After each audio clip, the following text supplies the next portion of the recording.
স্থগিত করে দেওয়া, আবার সালাত শেষ হয়ে যাবে, বাইরে কুকিয়াত সালাত তান্তাশিরু বিহা, আবার পৃথিবীতে ছড়ায় পড়ো তোমাদেরকে ক্ষমা বিরোধী যারা কাজ করো।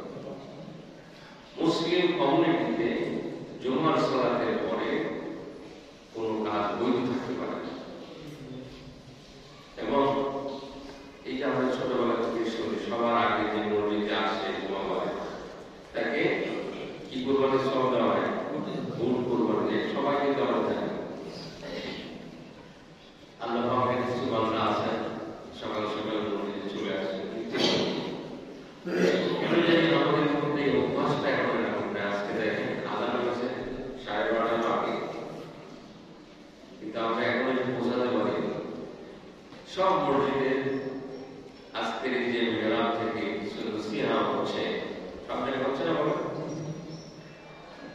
আমরা যারা ব্যক্তিগতভাবে কোরআন হাদিস বসে পড়বার সুযোগ আমাদের কম, আমরা প্রতি জুমাবারে মসজিদের এই আলোচনা থেকে আমরা দিন সম্পর্কে আমাদের করণীয় সম্পর্কে আমরা একটা ধারণা পেয়ে যাই। আল্লাহ তাআলা শুকরিয়া, আলহামদুলিল্লাহ। পৃথিবীর কোন জাতিগোষ্ঠীকে এইভাবে সপ্তাহে একটা নির্দিষ্ট দিনে একত্রিত হওয়ার কোন সিস্টেম নেই, যেটা আল্লাহ পাক আমাদের করে দিয়েছে। সুবহানাল্লাহ, সুবহানাল্লাহ।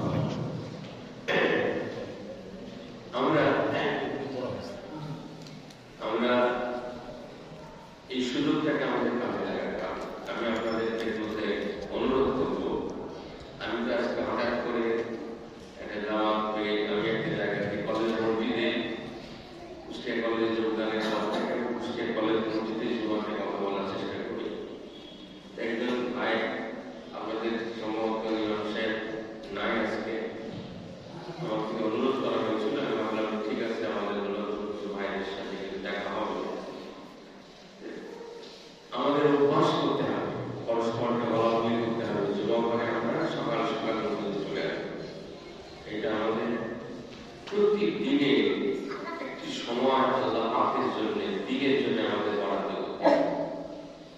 বিশেষ করে সপ্তাহের শ্রেষ্ঠ দিনটিকে উৎসবের দিন, মুসলমানদের সাপ্তাহিক উৎসবের দিন হল জুমা। আল্লাহ নবী আমাদের খুব সুন্দর ইন্তজাম করেছেন, আমরা এইটাকে কাজে লাগাই।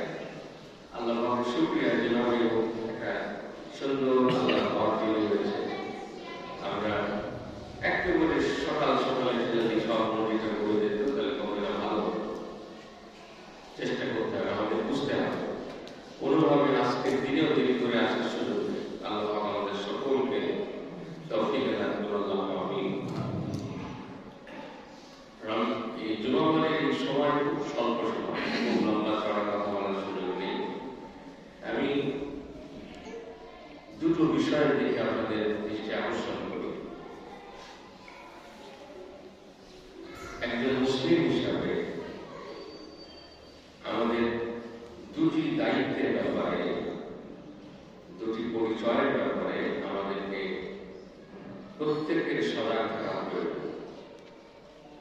সূরা জারিয়াতে ৫৬ নম্বর আয়াতে আল্লাহ আমাদেরকে একটি দায়িত্বের কথা বলছেন, ওয়া খালাকতুল জিন্না ওয়াল ইনসা ইল্লা লিয়াবুদুন। আমি জিন এবং ইনসানকে ইবাদত ছাড়া অন্য কোনো কাজের জন্য সৃষ্টি করি নাই।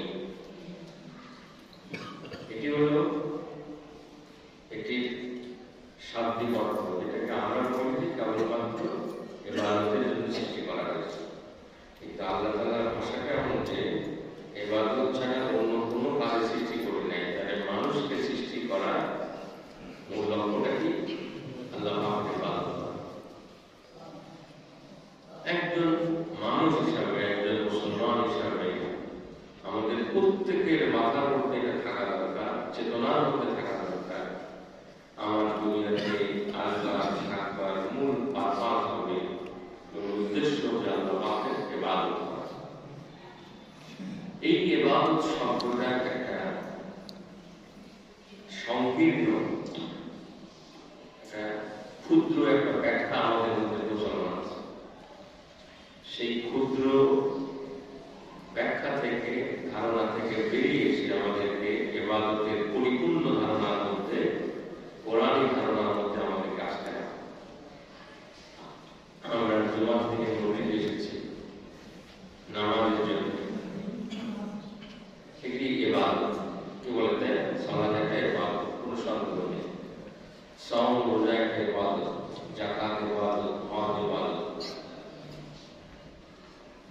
ইসলামের যে বুনিয়াদ আল্লাহ রাসূল বলেছেন, বুনিয়াদ ইসলাম আলা খামস, শাহাদাতি আল্লা ইলাহা ইল্লাল্লাহ ওয়া আন্না মুহাম্মাদুর রাসূলুল্লাহ ওয়া ইকামিস সালাহ ওয়া ইতাইজ যাকাত ওয়াল হজ ওয়া সাওম রমাদান। أو كما قال عليه النبي صلى الله عليه وسلم।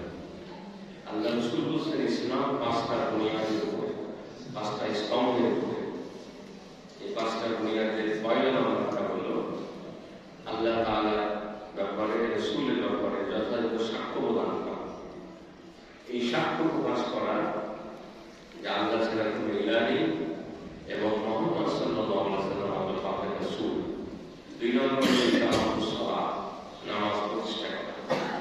তিন নম্বর যাকাত আদায় করা। চার নম্বর হজ, পাঁচ নম্বর রমজান মাসের সিয়াম সাধনা করা। ওই শেষের দিকটা হজ এবং রোজাকে 4-5 করা। এখানে এই সিরিয়ালটা খেয়াল করব, সেটা হলো যে আমাদের সমাজে ঠিক কালেমা, নামাজ, রোজা, হজ, যাকাত আমরা ছোটবেলা থেকে একটু বড় করছি না, কালেমা, নামাজ, রোজা, হজ, যাকাত। এটা আমাদের স্টাইল, এই সিরিয়াল আমাদের দেওয়া। আর নবী বলছেন 1 নম্বরে শাহাদাত, কালেমা ঠিক আছে, 2 নম্বর নামাজ ঠিক আছে, 3 নম্বরে যাকাত, যাকাত 3 নম্বরে। সকল দিক থেকে কোরআন এবং হাদিস থেকে নামাজের সাথে পরে যাকাত। আর হজ এবং রোজাটা 4-5 নবী নিজেও কখনো 4-5 এক্সিকিউট করেছে। যাও এগুলি শাহাদাত ছাড়া 4টা জিনিস ইবাদত, কোনো সন্দেহ নেই। কিন্তু বিষয়টা কি যদি এটা হয়, 4টা জিনিস আপনি করতে পারবেন, আপনাকে সৃষ্টি করা হয়েছে কিন্তু কেবলমাত্র ইবাদতের জন্য। তাহলে আপনি কি সারাদিন নামাজ পড়বেন, রোজা করবেন, হজ করবেন, যাকাত করবেন, আপনার সারা জীবন আর কোনো কাজ নেই? কিন্তু আপনি তো করতে পারবেন না। আপনাকে যে বলছেন যে ইবাদত ছাড়া অন্য কোনো কাজের সৃষ্টি করা হয়, তাহলে বিষয়টা ব্যাখ্যা কিভাবে লাগে? আল্লাহ পাক পরিষ্কার করে বলছেন, আমি তোমাকে বানাইছি কেবল ইবাদত করার জন্য। আপনি যদি বলেন যে এই 5 টাকা তার সাথে তসবিহ আমি বললাম, দোয়া করলাম, জিকির আজকার করলাম, এটাই যদি ইবাদতের পরিপূর্ণ ধারণা হয়ে যায়, তাহলে একটা মানুষের ব্যক্তিগত জীবন, তার পরিবার, তার লেনদেন, তার সমাজ সংসার, কোনো কিছু থাকে না। কি বলে থাকে না? থাকে না। আসলে এই জন্য বলছিলাম ইবাদতের এই সংকীর্ণ বা সংক্ষিপ্ত ধারণা থেকে আমাদেরকে বেরিয়ে আসতে হবে। ইবাদত আপ থেকে, বান্দা, দাস। রাসূলের বাবার নাম ছিল আব্দুল্লাহ, যদিও সেই জাহির সমাজের মানুষ, কিন্তু নামটা হলো আব্দুল্লাহ। আল্লাহ নবী দুটো নাম পছন্দ করতেন, একটা হলো আব্দুল্লাহ, আব্দুর রহমান। এই দুটো নাম নবী পছন্দ করতেন। তার নিজের বাবার নাম ছিল আব্দুল্লাহ, যদিও তার শিরকের মধ্যে ছিল আল্লাহ বান্দা, আল্লাহ দাস। দাস আমাদের সমাজে নেই। একসময় আফ্রিকাতে ছিল, কালো মানুষদেরকে ধরে নিয়ে এসে আমেরিকাতে জোর করে নিয়ে দাস বানানো হয়েছে। এই দাসত্ব কথা তুলে দেওয়া হলে তাদের অনেক সংগ্রাম, লড়াই সংগ্রাম হয়েছে। রসুলের জামানাতে দাস ছিল, কেবল জামাত ছিল, আল্লাহ নবীর জামানায় দাস ছিল, তৃতীয় দাস ছিল, তারপরে বেলাল দাস ছিল। তৃতীয় দাস তাদের কোনো স্বাধীনতা থাকে, তার মনিব তাকে যা বলে তাকে এক্স্যাক্টলি তাই করতে হয়, একটু এদিক ওদিক করার সুযোগ আছে নাই। বেলাল ইসলাম গ্রহণ করলেন, তার প্রভু ছিল হুমায়ুন আহমদ খান, সে তার উপর অত্যাচার নির্যাতন করছে, করার কারণ কিছু করার কিছু নেই। অবশেষে হযরত আবু বকর রাদিয়াল্লাহু আনহু তাকে পয়সা দিয়ে কিনে তাকে স্বাধীন করে দিলেন। এবার তুমি স্বাধীনভাবে দিলেন। যতক্ষণ হুমায়ুন আহমদ খান ছেড়ে আসছে, তার কিন্তু কোনো স্বাধীনতা নেই।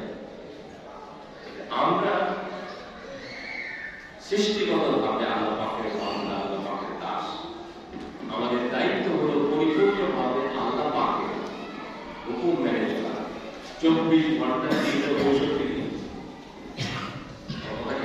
দিন মসজিদে এসে এই মৌলিক ইবাদত করা, নামাজ পড়া, নামাজ রোজা হজ যাকাতের মধ্য দিয়ে আমার চিন্তা চেতনা কর্মকাণ্ড সবকিছুকে এমন করে মডিফাই করতে হবে। আমাদের তাবলীগের ভাইরাই কথাটা বললেন যে নামাজের শুরুতে এবং সেফাতে জীবনটা করতে হবে। কথাটা খেয়াল করবেন, আমরা নামাজের শুরুতে সেফাতে, আমি এখানে এসে নামাজের মধ্যে কি করি? আল্লাহু আকবার বলি, তারপরে সালাম ফেরানোর পর্যন্ত এটা নামাজ। এই নামাজের মধ্যে যা কিছু করি একটাও কি আমাদের ইচ্ছাই করি? আল্লাহ পাকের দেখানোর মতো করি আর নবীর সুন্নাহ মতো করি।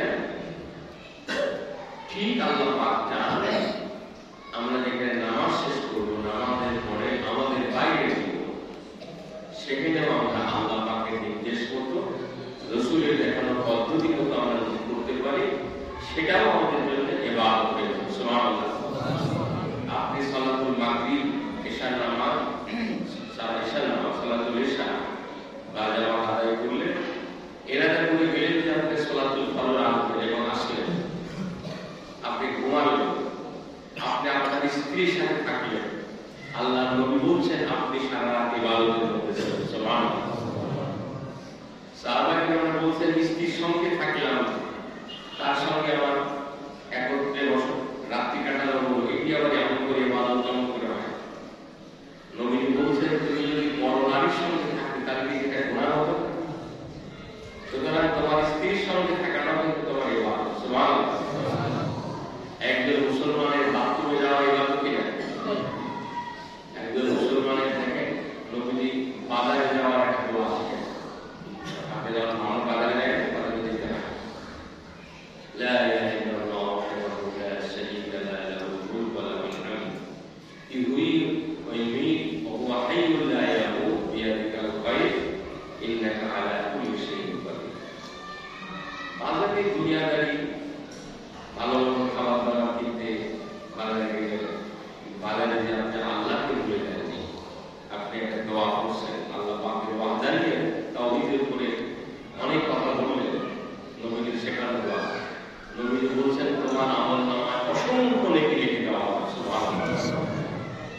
আমাদের সবটাই কিন্তু ইবাদত হতে পারে যদি আমরা সেই কাজটি আল্লাহ পাকের হুকুম মতো, আমার নবীর সুন্নাহ মতো, আদর্শ মতো করতে পারি।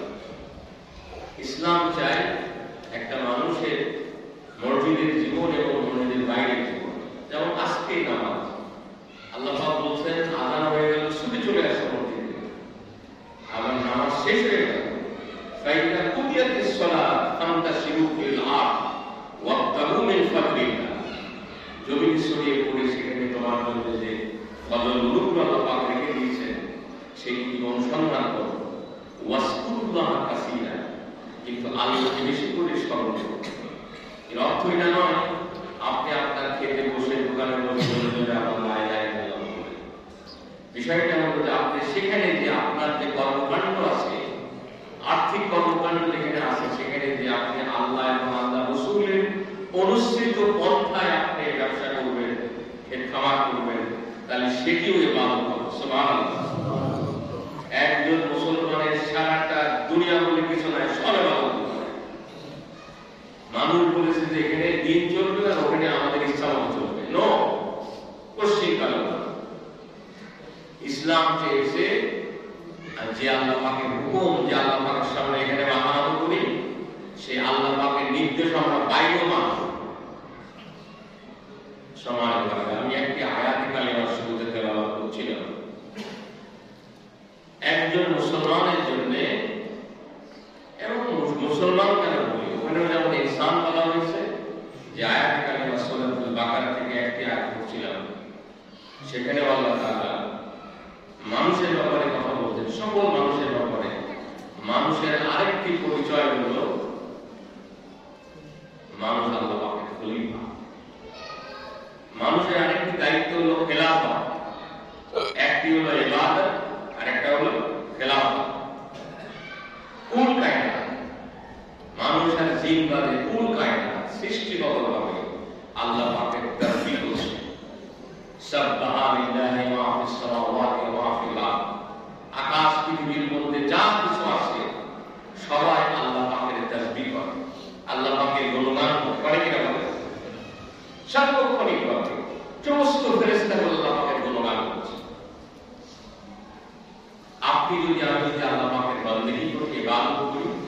তাহলে সব সৃষ্টির সাথে আনুকূল্য আপনি পাবেন, আপনি শান্তি পাবেন, স্বস্তি পাবেন।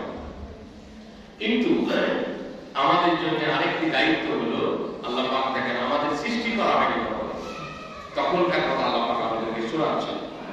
وَإِذْ قَالَ رَبُّكَ لِلْمَلَائِكَةِ إِنِّي جَاعِلٌ فِي الْأَرْضِ خَلِيفَةً। আল্লাহ পাক বলছেন স্মরণ করো তোমার ফেরেশতাদের বিরাট মজলিস, তার মালাকুতি জগতে তিনি ফেরেশতাদের বিরাট সম্মেলন করে তাদের সামনে বললেন আমি পৃথিবীতে আমার প্রতিনিধি পাঠাতে চাই। আদম আলাইহিস সালাম তখন বাধা দেন। এই যে শব্দটা বলে ফেললেন খলিফা, প্রতিনিধি, এটি কিন্তু আমাদের দুনিয়ার পরিভাষায় আমরা অনেকে এটাকে বলি রাজনীতি। এটার সঙ্গে দিনের কোনো সম্পর্ক নাই, এটার সঙ্গে দুনিয়ার বিষয়। কিন্তু আল্লাহ পাক আমাদেরকে শোনাচ্ছে সেটা হলো যে খলিফা যখন বলা হবে, প্রতিনিধি যিনি, যেমন আজকে ইমাম সাহেব নেন, তাই তো? আজকে মুয়াজ্জিন সাহেব যদি নামাজ পড়ায়, তাহলে মুয়াজ্জিন সাহেব হলো ইমাম সাহেবের প্রতিনিধি। কাজটা যা, সেই কাজটা যিনি করেন তিনি হলো তার প্রতিনিধি। কথা হচ্ছে, তাহলে মানুষ যদি আল্লাহর প্রতিনিধি হয়, মানুষ কার কাজ করবে? আল্লাহ পাকের কাজকে সুবহানাল্লাহ বলা, আল্লাহকে সুবহানাল্লাহ বলবে, সৃষ্টি জগৎ সুবহানাল্লাহ বলবে, আল্লাহকে সুবহানাল্লাহ বলবে। আল্লাহ কি করে? আল্লাহ বলেন রুবুবিয়্যাত, পরিচালনা করে, প্রভুত্ব করেন আল্লাহ পাক, বিশ্বজাহান আল্লাহ পাক পরিচালনা করছে। আয়াতুল কুরসি মানে ক্ষমতার আয়াত। পৃথিবীর ক্ষমতায় কে আছে? আল্লাহ পাক আছে। ওয়াসিয়া কুরসিয়্যুহুস সামাওয়াতি ওয়াল আরদ, আকাশ পৃথিবীর কুরসিতে সিংহাসনে কে আছেন? আল্লাহ পাক আছেন। আমরা বুঝছি না। আল্লাহ পাক বলছেন এই পৃথিবীতে আমি সাময়িক সময়ের জন্য মানুষকে আমার জায়গায় পাঠাচ্ছি। সুবহানাল্লাহ। আপনি চিন্তা করে দেখেছেন আল্লাহ পাক আপনাকে কোথায় নিয়ে গেলেন? আপনি কল্পনা করতে পারবেন কত বড় সম্মান আল্লাহ পাক দিয়ে দিলেন, তাকে পাওয়ার দিলেন। আমাদের আমরা বলি ডিসি সাহেব হলো সরকারের প্রতিনিধি এই জেলার, তার বড় পাওয়ার লাগে। আমরা কাজে অকালে তার কাছে যাই। এই পুরো কুষ্টিয়া জেলার সমস্ত মেকানিজম, সমস্ত পুলিশ বাহিনী, সমস্ত কর্তৃত্ব দেশ সরকারের নির্দেশনা মোতাবেক এখানে পরিচালনা করছে। ঠিক আল্লাহ সুবহানাহু ওয়া তাআলা মানুষকে যখন খলিফা বানাচ্ছেন, তখন সঙ্গে সঙ্গে তারা ফেরেশতারা কি বলছে? قالوا وتجعل فيها من يفسد فيها ويسفك الدماء ونحن نسبح بحمدك ونقدس لك قال إني أعلم ما لا تعلمون। যেমাত্র আল্লাহ পাক প্রতিনিধি শব্দ বললেন, তখনই কিন্তু ফেরেশতাদের কাছে একটা খটকা লাগলো যে মানুষ কি করে এটা কাজ করতে পারে, মানুষ কি করে আল্লাহ পাকের কাছে পাওয়ার এক্সারসাইজ করবে, এই প্রতিনিধিত্ব করবে কিভাবে, এবং যেখানে পাওয়ার পাবে সেখানে পাওয়ার পরে কি করতে পারে। তারা বলছে আল্লাহ তুমি এমন কিছু বানাতে চাও যারা পৃথিবীতে রক্তপাত করবে। দেখো মানুষ এখন আসেনি, আদম আলাইহিস সালাম বানানো এখন হয়নি, কিন্তু তাদের মধ্যে হঠাৎ সৃষ্টি হয়েছে। তারা বলছে যে আল্লাহ এমন কিছু বানাতে চাও যারা পৃথিবীতে ফাসাদ করবে, রক্তপাত করবে, বিশৃঙ্খলা করবে। এবং সাথে সাথে তারা বলছে ওয়ানাহনু নুসাব্বিহু বিহামদিকা ওয়ানুকাদ্দিসু লাক, ওয়ানুকাদ্দিসু লাক, আমরা আপনার গুণগান করি, আপনার তসবিহ করি, আপনার পবিত্রতা বর্ণনা করি। আপনারা জানেন যে ফেরেশতা সার্বক্ষণিকভাবে আল্লাহকে করতে ইয়াফআলুনা মা ইউমার, আল্লাহ পাক যত হুকুম করেন সম্পূর্ণভাবে পরিপূর্ণভাবে তারা আল্লাহ পাকের হুকুম মেনে চলে। কেউ সিজদা দিয়ে আছে, কেউ রুকু দিয়ে আছে, যাকে যে কাজ দিচ্ছে আল্লাহ করছে। ফেরেশতারা বলছে আমরা তো সব করছি। আল্লাহ পাক ছোট্ট একটা কথা বলেন, ক্বালা ইন্নী আ'লামু মা লা তা'লামুন। এই ফেরেশতারা আমি যা জানি তোমরা জানো। তোমরা এই মানুষের একটা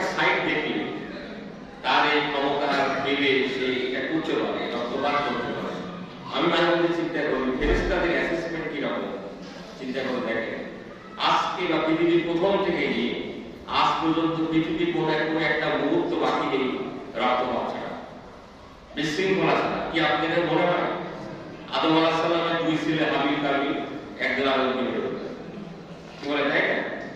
সারা পৃথিবী প্রতিটা দিন যেন আপনি যদি মিডিয়ার দিকে চোখ রাখেন, নিউজের দিকে চোখ রাখেন, তাহলে দেখবেন যে পৃথিবীতে ফাসাদ। আমাদের এই দেশটা অনেক কিছু দিয়ে এই পর্যন্ত আসলো, এখন তিনি আমাদের বাংলাদেশের ফাসাদ বন্ধ হয়ে গেছে, আল্লাহ আমাদেরকে মাফ করে। আমরা তো কুল কিনারা পাচ্ছি না, সর্বত্র যেন ফাসাদ সৃষ্টি হচ্ছে না। এটি কেউ ক্ষমতা পেলে এমনকি হতে পারে, একটি ধারণা, কিন্তু এর বিপরীতে একটা বিষয় আছে।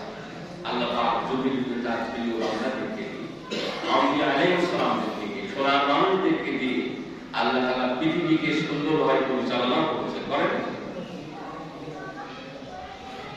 আজকে সকালবেলা আমাদের নাজকালে গতকাল সূরা ইউসুফ পড়া হচ্ছিল, তেলাওয়াত হচ্ছিল। ইউসুফ আলাইহিস সালাম একজন পয়গম্বর হয়ে তিনি মিশর পরিচালনা করেছেন। হযরত সুলাইমান আলাইহিস সালাম পৃথিবীর বিশাল অংশে আল্লাহ পাকের হুকুম মতো বিশ্ব পরিচালনা করেছেন। কি বলে দেন হযরত দাউদ আলাইহিস সালাম পরিচালনা করেছেন। মুহাম্মদুর রাসূলুল্লাহ সাল্লাল্লাহু আলাইহি ওয়াসাল্লাম জাজিরাতুল আরব আল্লাহ তাআলা বিধান মতো পরিচালনা করেছেন। এবং আমরা খোলাফায়ে রাশিদিন প্রতি জুমাবারে যে কয়েকজন সাহাবীর নাম উচ্চারণ করি, কয়েকজন খলিফার নাম উচ্চারণ করি, হযরত আবু বকর, ওমর, ওসমান, আলী রাদিয়াল্লাহু তাআলা আলাইহিম আজমাইন, তাদের আমরা স্মরণ করি। তারা সর্বোত্তমভাবে সারা পৃথিবীতে তারা এই খেলাফতের দায়িত্ব পালন করেছেন। এই কথাটি ফেরেশতারা বলে, ফেরেশতারা কিন্তু রক্তারক্তি মারামারি কথা বলেছেন। সময় হয় না, আমি আপনাদের দৃষ্টি আকর্ষণ করতে যাচ্ছি, আমাদের একটা মৌলিক স্ট্যাটাস হলো আমরা আব্দুল্লাহ হিসাবে আমাদের দায়িত্ব হলো পরিপূর্ণভাবে আল্লাহ পাকের ইবাদত করা, সংকীর্ণ অর্থ নয়, ক্ষুদ্র অর্থে নয়। আমাদের যেমন মসজিদে ইবাদত বন্দেগীতে একইভাবে আমাদের ব্যক্তিগত জীবন, আমাদের লেনদেন, আমাদের মানুষের সঙ্গে আচরণ, মহাসারা সর্বত্র আমাদের খাওয়া পড়া চলাচল সবকিছুর মধ্যে আমরা আল্লাহ পাক এবং আল্লাহ রাসূলের অনুসৃত পন্থায় করে জীবনটাকে ইবাদতে বানাতে হবে।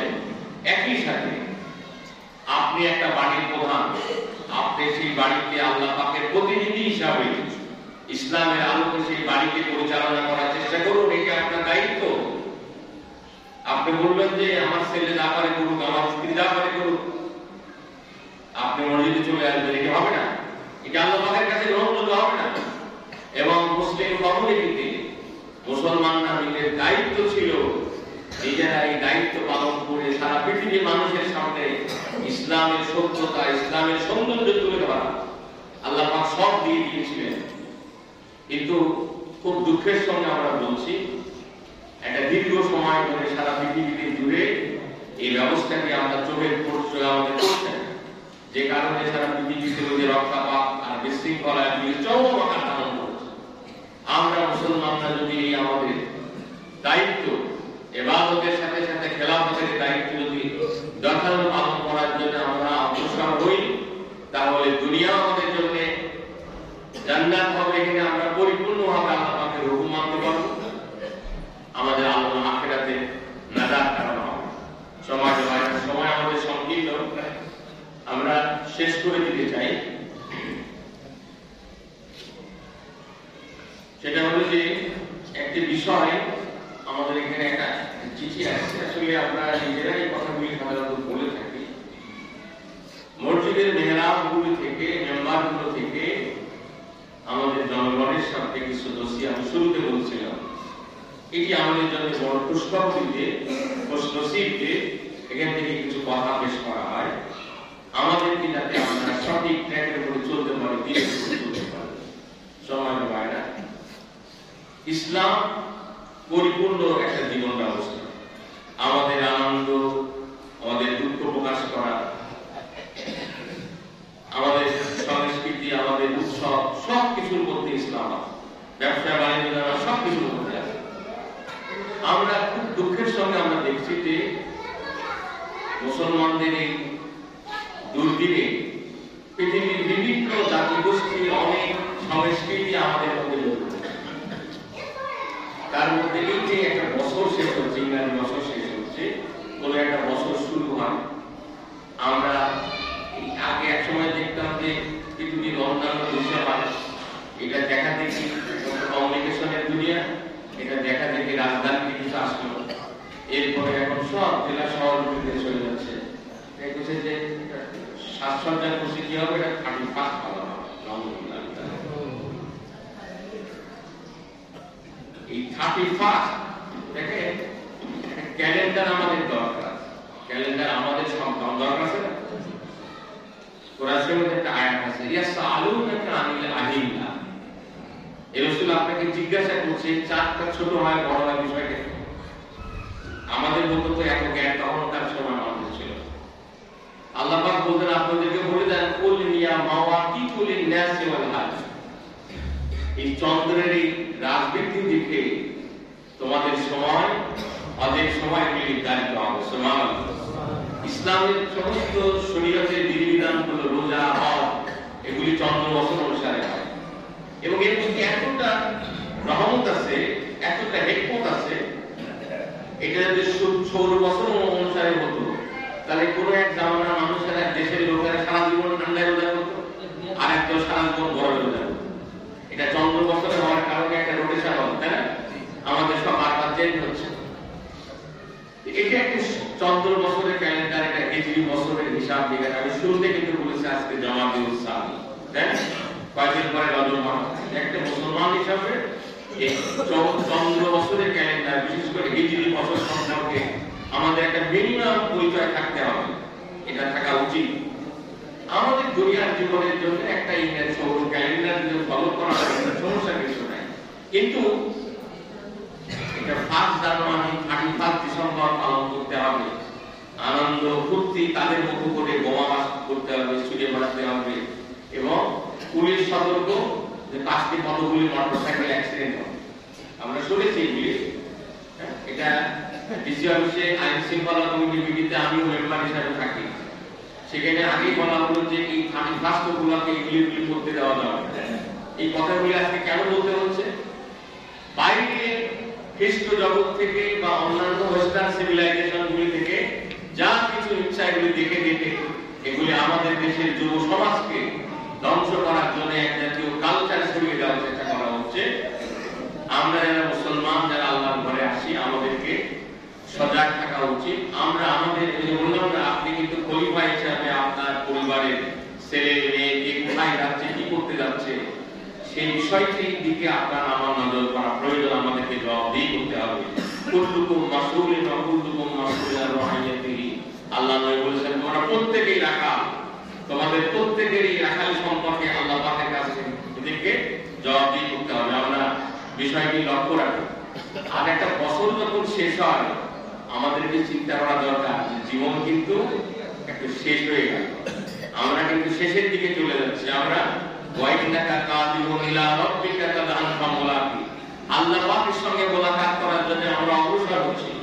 সময় হয় না, আমরা আসুন আমরা সব রকমের জাহেলিয়াত থেকে নিজেরা বাঁচি, আমাদের সন্তানদেরকে বাঁচাই, আমরা পরিপূর্ণভাবে আল্লাহ পাকের হুকুম মেনে চলার চেষ্টা করি, আমরা সাধ্যমতো প্রচেষ্টা করি আমাদের যার যার সার্কেলে আল্লাহ পাকের বিধিবিধান মোতাবেক আল্লাহ পাকের এই দুনিয়াকে আল্লাহ পরিচালনা করবার জন্য আল্লাহ পাক আমাদের সকলকে তৌফিক এনায়েত করুন। আমিন।